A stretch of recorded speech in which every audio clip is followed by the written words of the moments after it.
Russell ভাইপাৰে ভয়ংকৰ বিপদ মাতিছে অসমলৈ।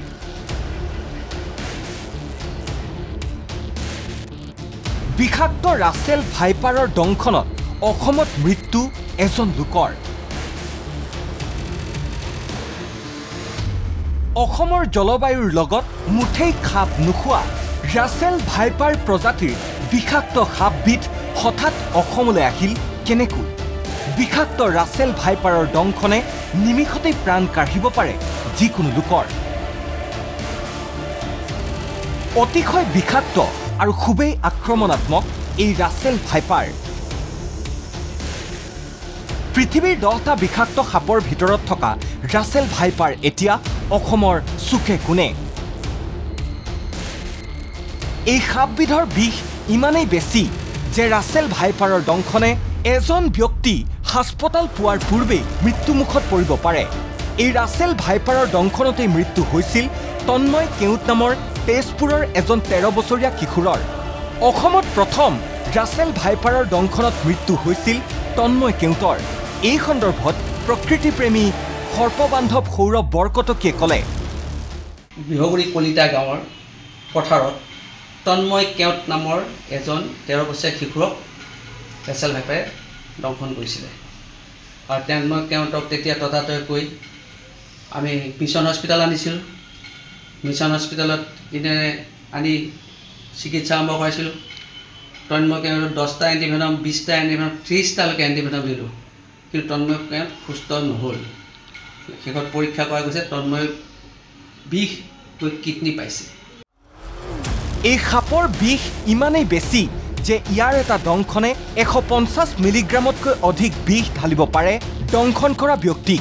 যদি আপোনাক ইমান সি এগ্ৰেছিভ, ইমান খঙাল সাপটো, ই যদি আপোনাক এটা বাইট কৰে, সি লগে লগে 100 মিলিগ্ৰামমান ঢালি দিয়ে।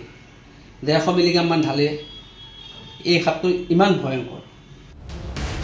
আটাইতকৈ ডাঙৰ কথাটো হ'ল বাংলাদেশ চুবুৰীয়া ৰাজ্য পশ্চিমবংগত সততেই দেখিবলৈ পোৱা ৰাছেল ভাইপাৰ অসমলৈ আহিল কেনেকৈ? বঙাইগাঁও, শোণিতপুৰৰ দৰে জিলাত এতিয়া সততেই দেখিবলৈ পোৱা যায় এই সাপবিধক। এই সাপবিধে দংশনো কৰিছে বহু লোকক। কলেজ চিকিৎসক সুৰজিৎ গিৰিয়ে বঙাইগাঁৱৰ কাকৈউজান ফৰেষ্ট এৰিয়াত সৰ্পদংশনৰ ৰাছেল ভাইপাৰৰ অৱস্থিতি পোৱা গৈছে।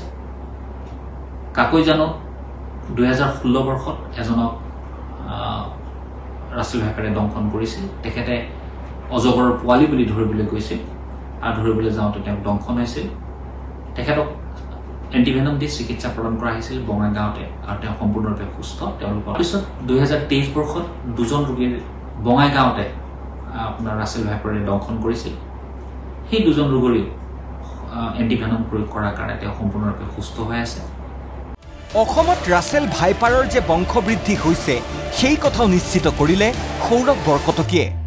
এতিয়া অইন সাপৰ লগত ৰাছেল সাপৰটো অলপ সেইখিনি বেলেগ, কাৰণ ৰাছেল ভাইপাৰে উমনি নিদিয়ে, ডিম নিদিয়ে, ৰাছেলে ডাইৰেক্ট পোৱালি দিয়ে।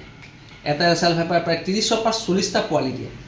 আৰু মই সেই তেতিয়া পোৱালিটো চাই পেলাই গম পালোঁ ৰাছেল ভাইপাৰে পোৱালি যিহেতু দিছে তাৰমানে বংশবৃদ্ধি হৈ গ'ল।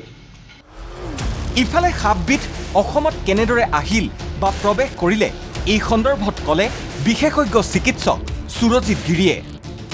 সম্ভৱ ট্ৰাকত বা কিছুমান আমাৰ বিভিন্ন আমাৰ মালগাড়ী বা তেনেকুৱাটো আমাৰ আহিব পাৰে। বিষাক্ত হ'লেও এই ৰাছেল ভাইপাৰৰ উপযুক্ত চিকিৎসা আছে অসমত।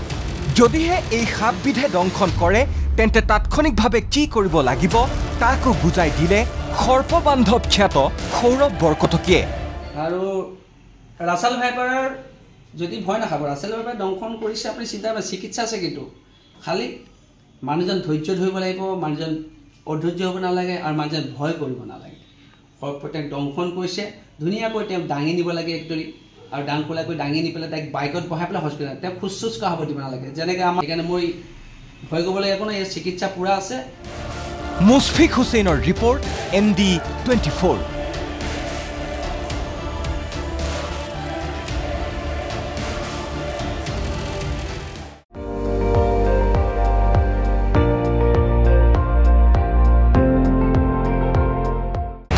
আপুনি চাই আছে ND24, সৰ্বশ্ৰেষ্ঠ নহয় সৰ্বোত্তমৰ দৌৰত।